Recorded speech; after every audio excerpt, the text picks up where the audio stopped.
this is Frank Nunez with Teach Lee University. In this lecture today, we're going to be attempting to answer the question as to whether or not we're headed towards a recession. This is a relevant question now as obviously we're seeing inflation, stock market volatility, economic uncertainty, and all these headwinds right now on the horizon that can eventually lead us towards a possible recession. So we're going to attempt to answer this question, or at the very least, know what it is to look for so that we can answer this question ourselves, because this question could be very subjective, because there are those who believe that yes, we're headed towards a recession or something worse. There are others that say no, this is only temporary. We're going to be experiencing, we're going to have a quick recovery in the next 6 to 12 months. So you have different opinions on this, and we're going to try to at least sort of expand on all these sort of opinions and things that we're looking for in all this data, so we can get a better sense of how to answer this question ourselves. So obviously all of us are feeling this in our pocketbooks, this economic volatility that we're experiencing. We're seeing higher gas prices, going to the grocery store, the cost of food and goods and services have gone up. Our 401ks and retirement accounts, the stock market portfolios have obviously taken a hit. So we just feel that at least right now, our money isn't going as far as it used to. We're all feeling the pinch. It's frustrating. And a lot of people are very concerned right now about a possible recession and what that means for the longer term outlook of the economy itself. So economist Robert Shiller, and he makes a very interesting observation of his own profession, who says that since the global financial crisis and recession in 2007 through 2009, criticism of the economics profession has intensified. The failure of all but a few professional economists to forecast the episode, the after effects of which still linger, has led many to question whether the economics profession contributes anything significant to society. I think this is a very telling observation, especially coming from a man like Shiller, who is one of the most prominent economists in the world today.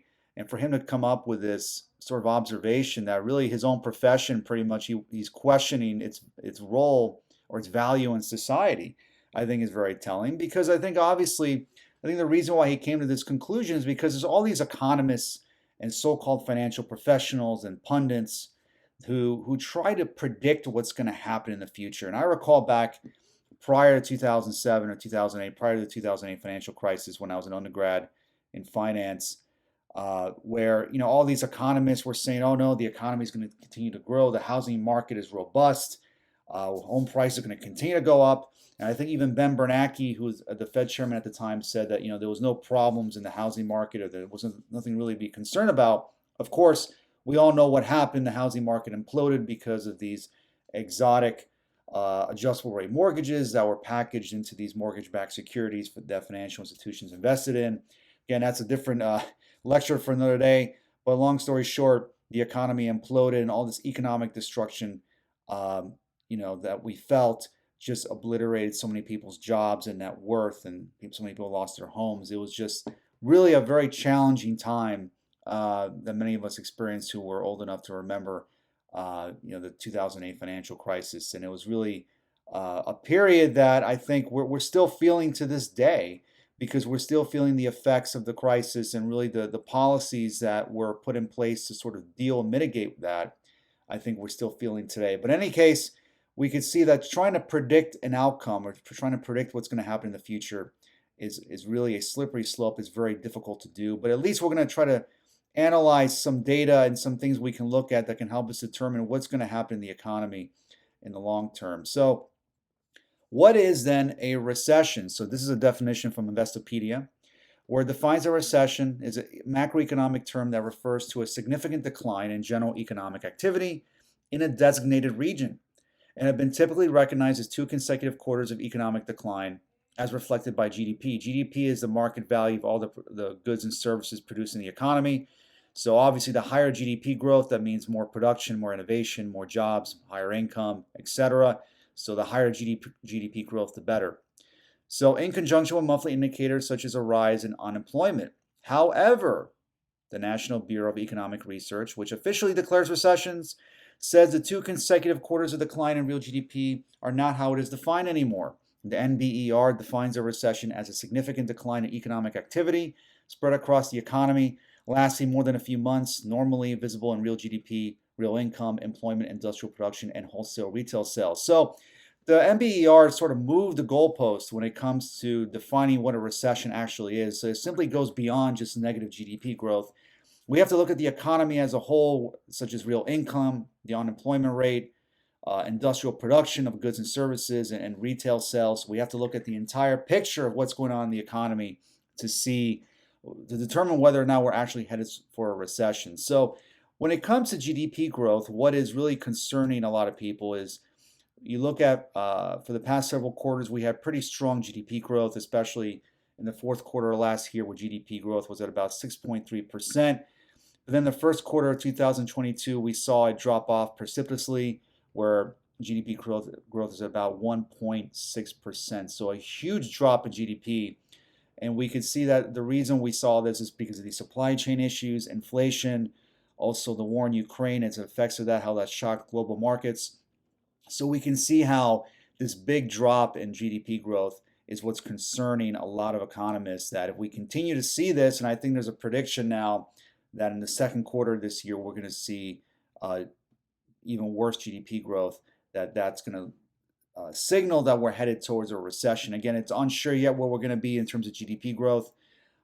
Obviously, because there's a lot of big question marks that we're going to be discussing towards the end of the lecture as to what can determine how our economy is going to grow and what's going to happen and whether or not we're going to enter a recession moving forward. Of course, another problem is inflation, where inflation right now is at 40-year highs, and inflation being a reduction in the purchasing power of the dollar because there's too much demand, too much money in circulation, and not enough supply of goods and services to meet that demand. Thus, we're here today with inflation at 8.6% at 40-year highs. Another contributing factor as to why there's fears of a recession on the horizon.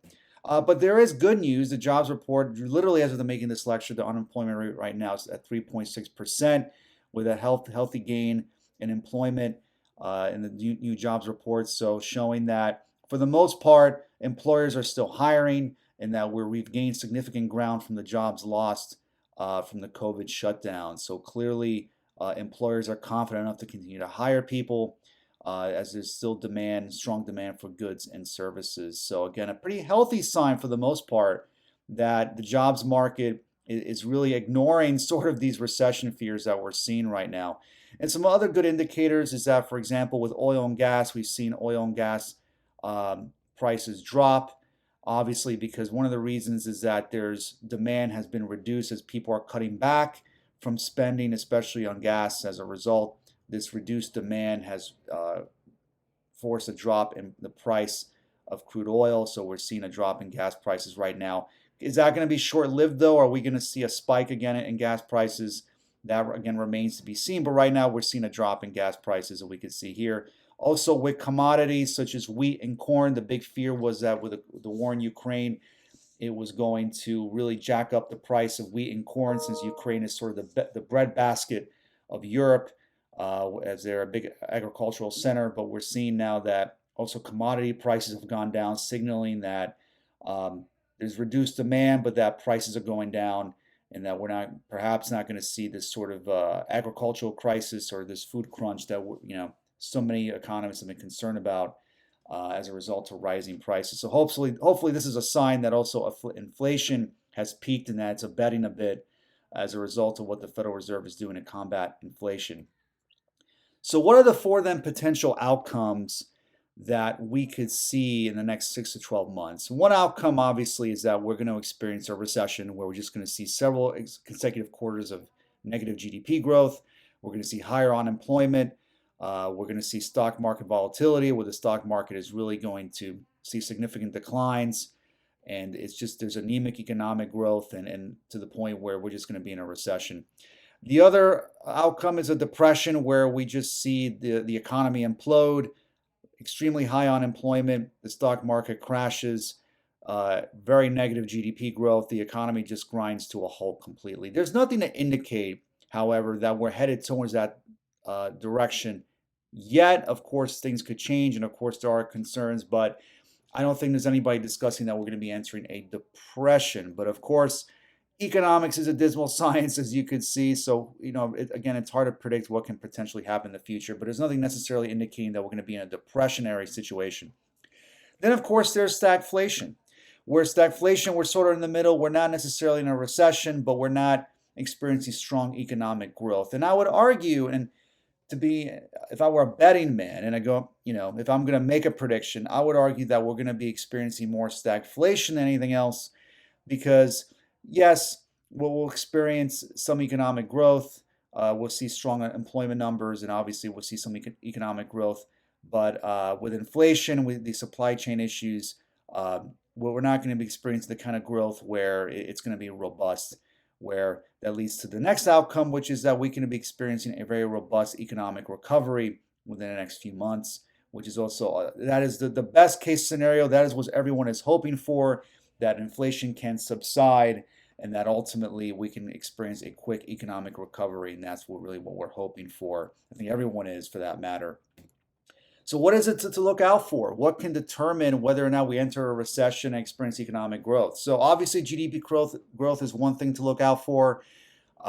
If the next quarter we experience strong GDP growth and we see the numbers improve, then that can show that we're potentially escaping a potential recession. But if we continue to see another quarter of anemic GDP growth, then that could signal we're entering it's going to become more likely, for that matter, that we're going to be entering a recession. The war in Ukraine is also very important. If the war continues, and it seems like the foreign policy experts are predicting that this is going to be a protracted war, where this war is going to continue for the foreseeable future, obviously that can send global shockwaves throughout the economy, the global markets, as it did when the war first started at the beginning of 2022.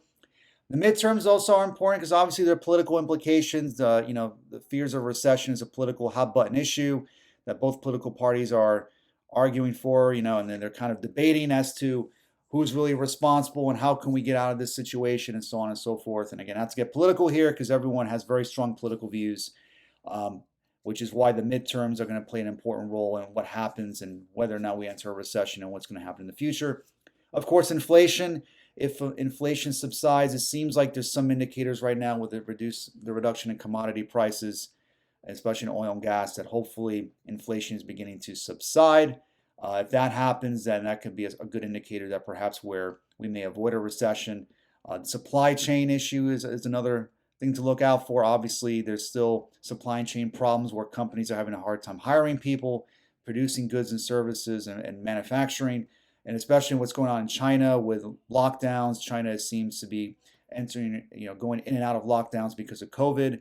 So that's also impacting supply chain as well. And then, of course, and I didn't even list this here, is what the Federal Reserve is going to do. How aggressive the Fed is going to be in combating inflation with interest rates, and really, how they're trying to really raise interest rates to where they're making the cost of borrowing much higher. What are the side effects of that? That means potentially that businesses are reluctant to borrow. They're reluctant then to hire people, and then you see how there's a chain reaction there that can ultimately lead to a possible recession rather than a soft landing, which is what the Fed is hoping for as the end result of their policies. That yes, we may experience an economic downturn, but nothing like a recession, and that hopefully with the Fed's actions that can help alleviate this rise in inflation. But I hope you enjoyed this video. Please subscribe to my YouTube channel. Follow me on Instagram. You can also visit my website as well. And again, thank you for watching this video, and thank you for visiting Teachable University.